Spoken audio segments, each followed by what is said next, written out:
The following podcast is recorded and produced by Emerge, a media creators co-op, in affiliation with the network at bicbp-radio.com.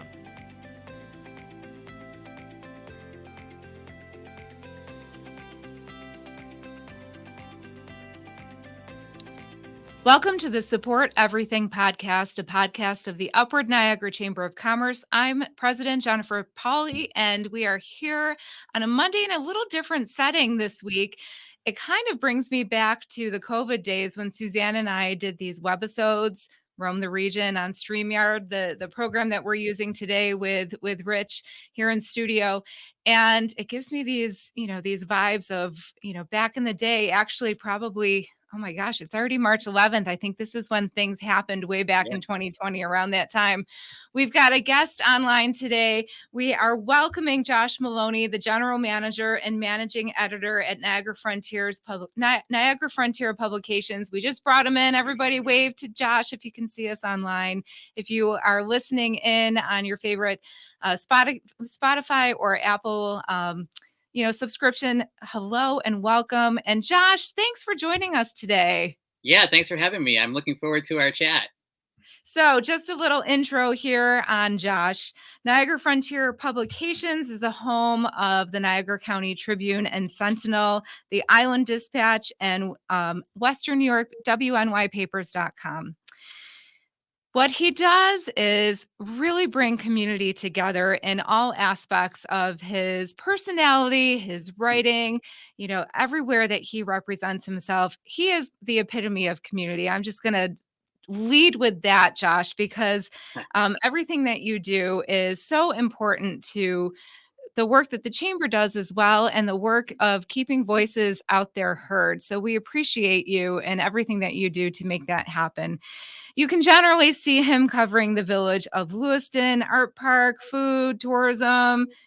Television is something he's into. He's been with Niagara Frontier Publications since 2003.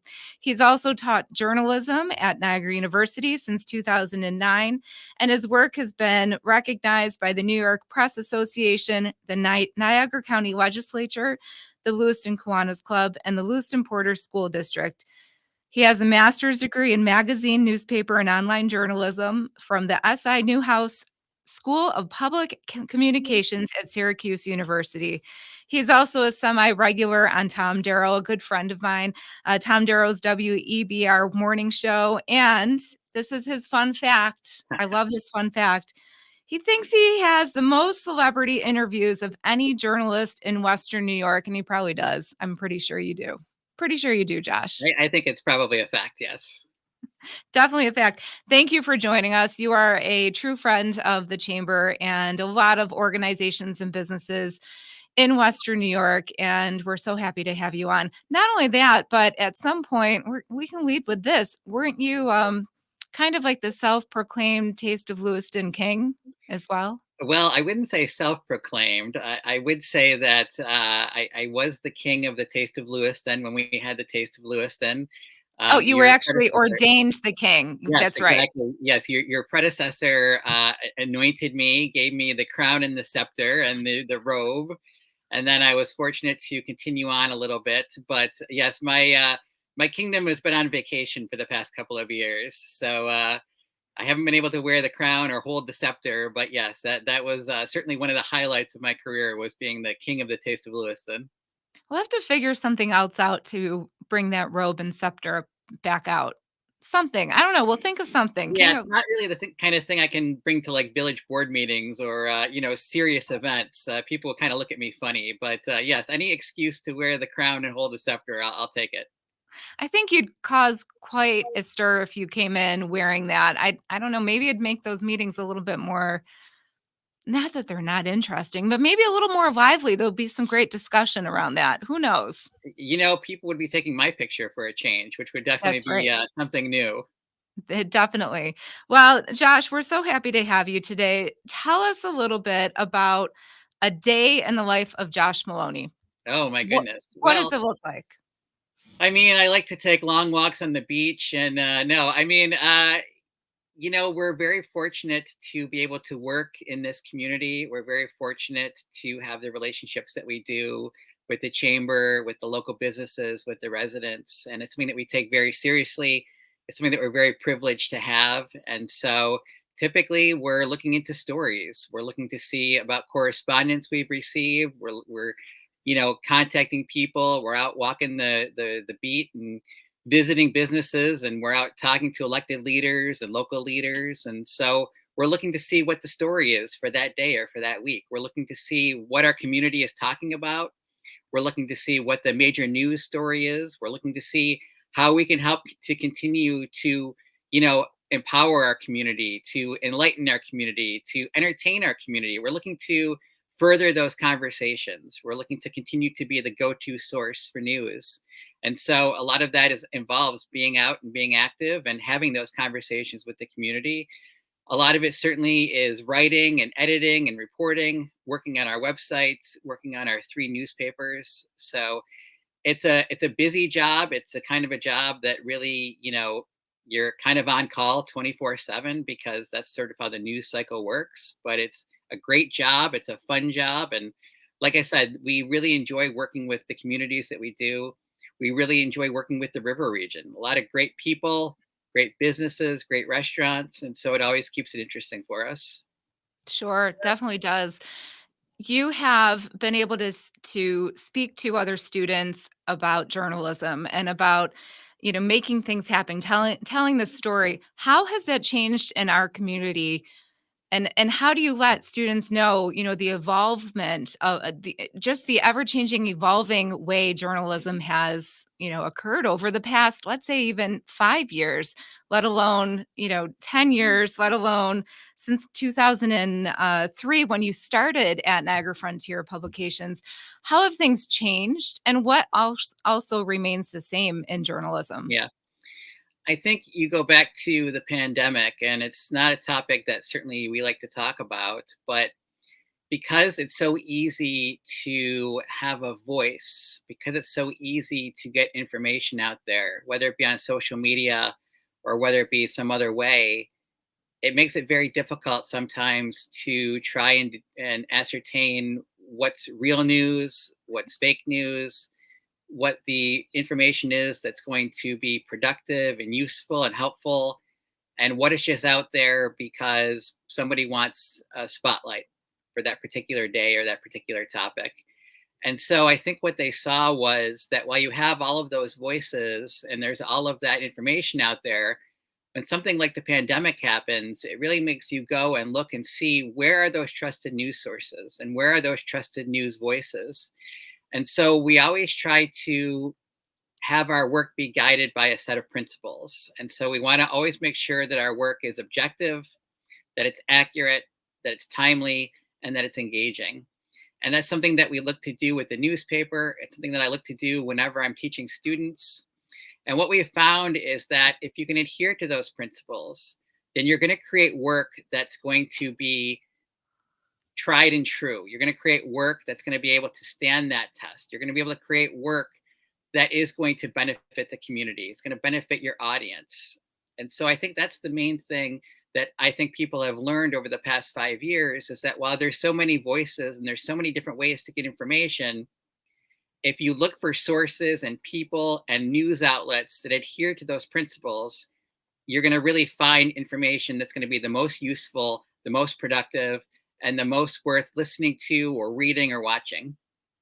Wow, that is so profound because it's so true. And I think in our world that we have today, you really nailed it. And that, where is the accuracy? Where is the trusted source? And I think that is something that Niagara Frontier Publications has done very well. And that is at the helm of the leadership there. It's through your work there, along with a lot of other people at Niagara Frontier Publications, but you make that happen. You make it so it's a trusted, reliable source. We appreciate that.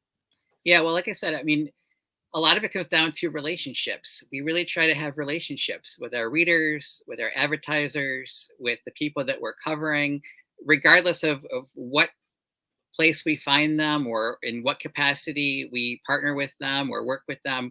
we try to have relationships. And so because of that, that's another reason why we're not just looking to say something for the sake of saying something. We're not just trying to do something for the sake of clicks or views or statistics. We're looking to really put news out there that's going to make a difference, that's going to be, again, empowering our community, engaging our community, helping our community to be better off than they were before they got that information. And that is true in the fact that your work has been recognized by many different sources, many different organizations, and we appreciate all of the hard work you put into the integrity behind what you do. It's appreciated 100%. Thank you. How do you go about with this, with this now most celebrity interviews of any journalist in Western New York? How do you go about doing that? How do you get these celebrities? Do you just call them on the phone? Do you Yeah. stalk them? Do you email them? Do you wait outside, and snap their photo and catch them in the moment and then get right in there? Yeah, I mean, again, a lot of it comes down to relationship, and also proving that you're a good interviewer, proving that you're capable of asking good questions, that you're not just a fan, but that you're looking to, share information about what went into that television show or what goes into a concert, what goes into an album. So it's something that I was fortunate to be able to start back when I was in college, back when I was an undergrad at Niagara University.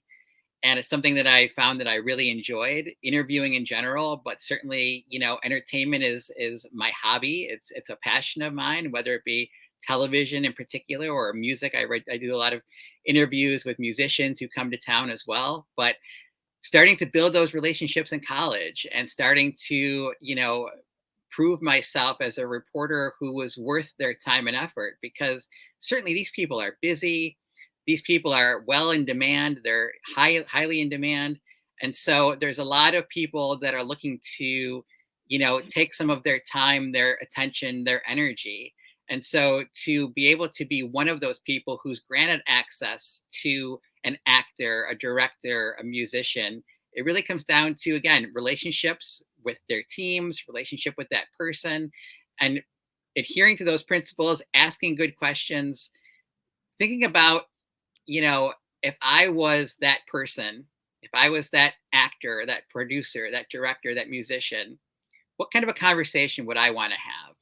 What would I want my audience to know about me, or what went into my work?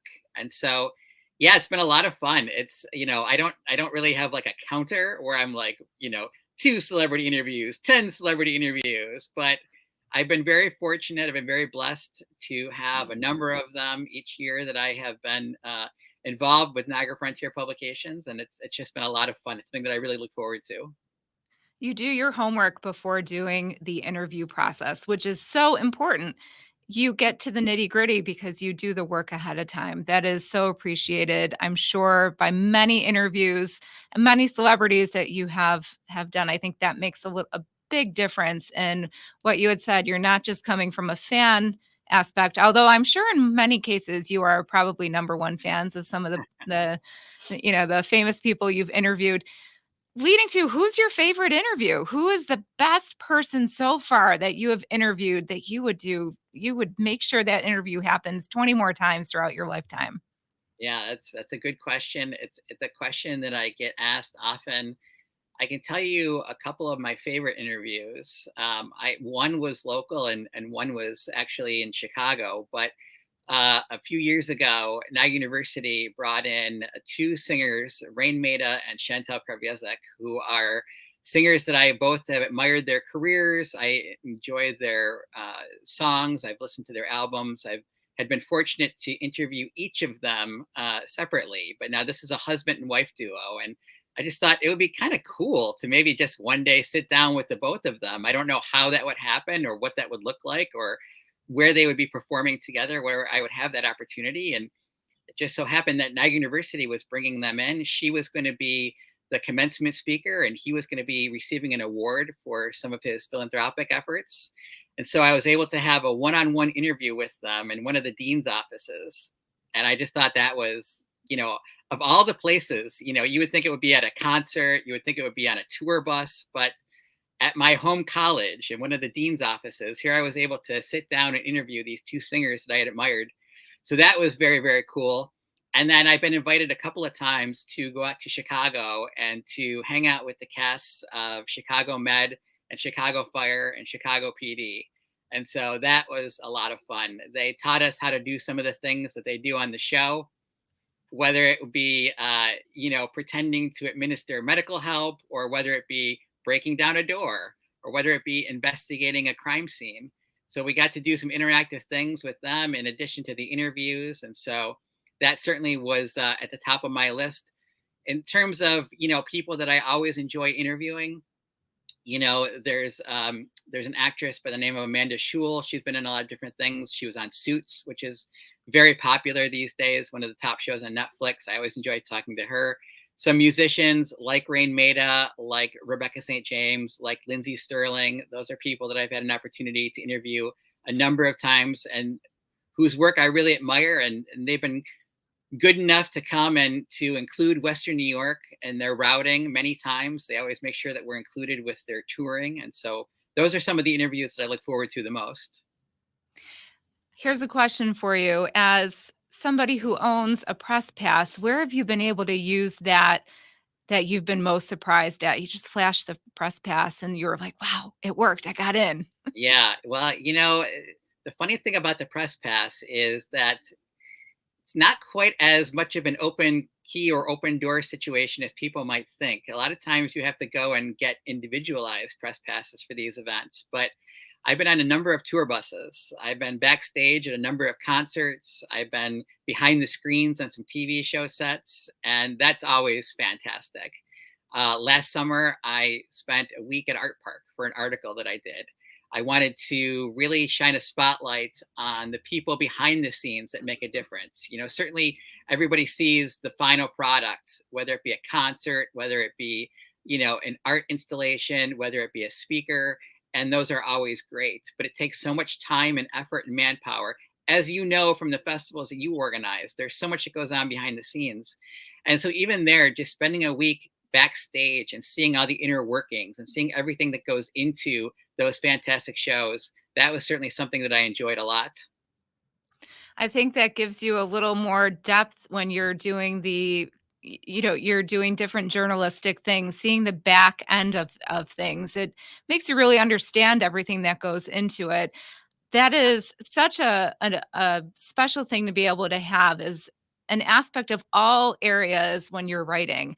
And it sounds like that you have that covered. You really get into a little bit of everything to be able to deeply understand everything that you are putting out on paper and involving the audience in. You want them to get a full picture. And I think that is such an amazing thing that you are able to do through your writing, through your storytelling, and that you are able to pass that on, your knowledge, to other people as well. It's just, I appreciate that very much, Josh. Thanks for all you do in that aspect. Not a lot of people are able to share some in-depth knowledge and, share it willingly with others. Thank you. I appreciate that. I mean, at the end of the day, my training and my degree is in journalism, right? I'm not a TV star. I'm not a musician. I'm not a politician. I'm not a business owner. I'm not a chef.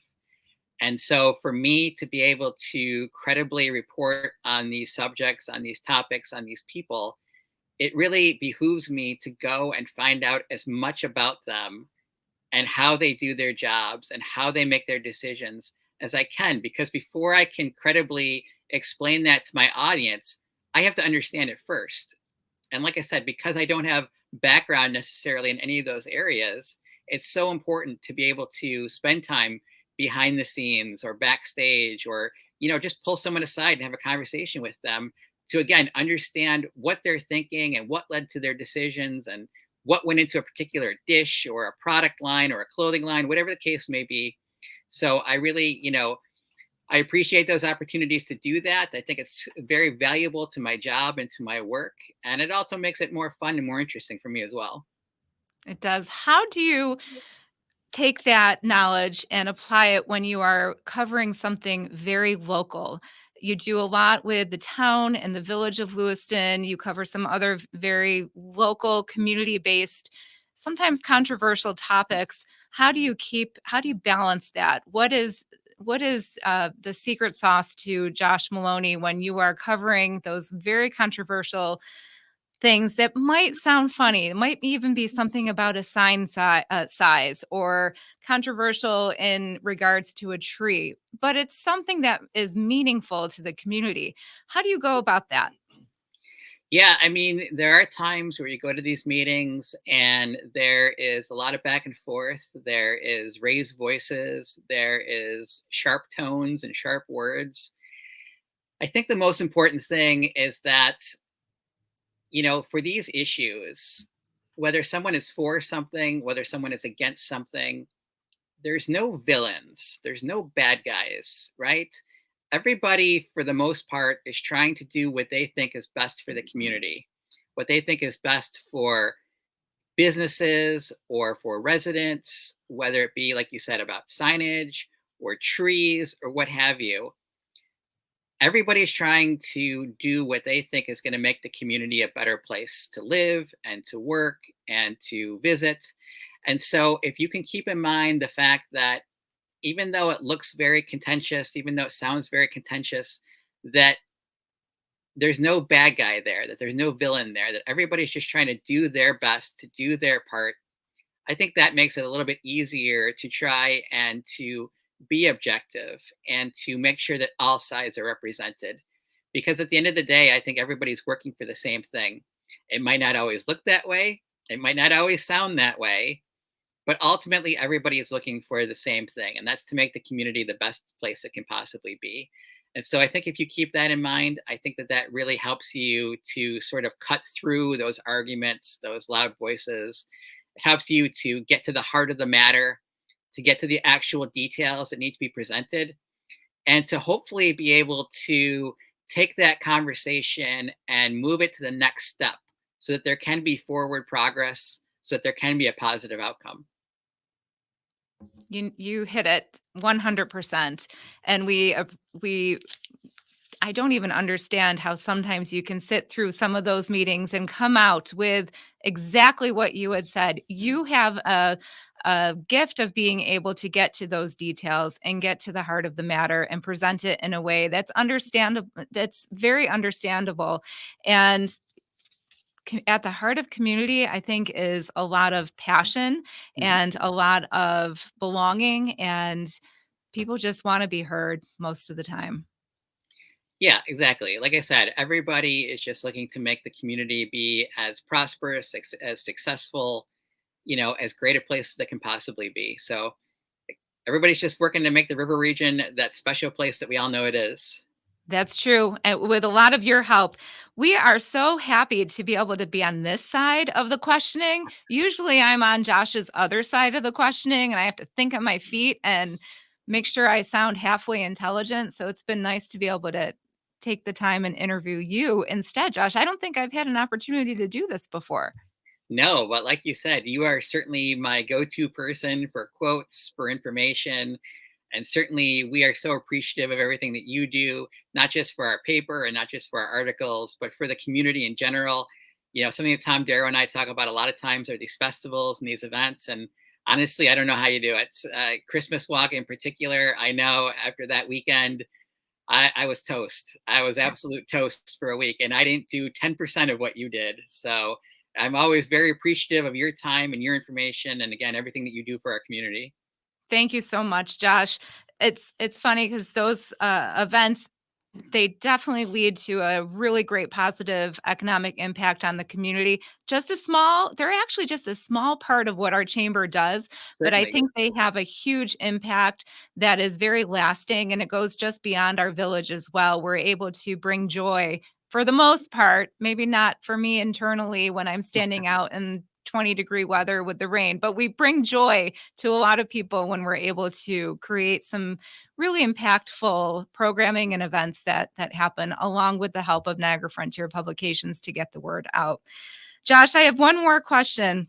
One of your mission in life said, this is what you gave me, is to drink milkshakes. Where is the best place to get a milkshake in Western New York? Where is the best place to get a milkshake in Western New York? So I guess the diplomatic answer is we have many places that are wonderful to get milkshakes in Western New I York. don't want the diplomatic answer. I want the real Josh Maloney answer of where your number one choice Yeah, is when you I have to think think of a milkshake. if you see me out and about in the warmer months, it's definitely going to be Hibbard's. It's definitely going to be the Silo.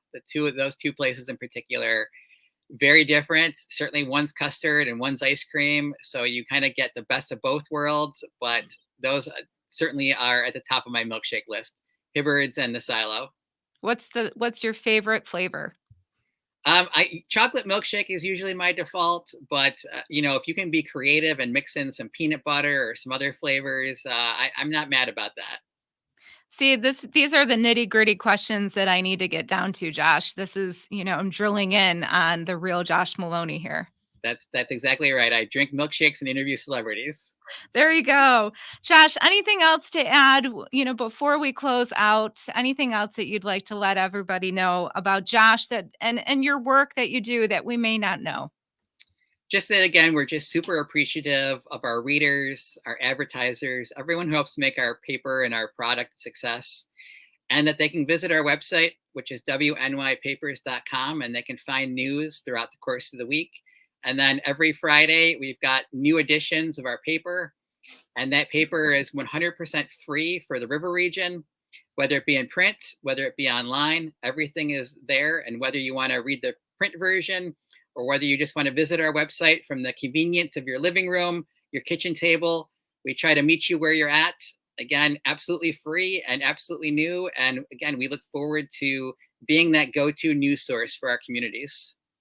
And you definitely are. We have copies of the Lewiston Sentinel, the Niagara County Tribune, both one paper, in our office. So if ever you need a copy of that, stop in our office. You can go online and see everything as well. However, I can tell you that everybody wants to see their photo for good, not for bad, for good in the weekly newspaper. It's something that's very unique for our community, and something could happen throughout the week. Doesn't matter. They're going to pick up that paper on Friday. It comes to our doorstep at our office by Friday afternoon. Some other places get it delivered on Saturday, but I'll tell you, when people open that, they're looking for that story. They're looking for that photo. They're looking for that information because they know it's a trusted news source.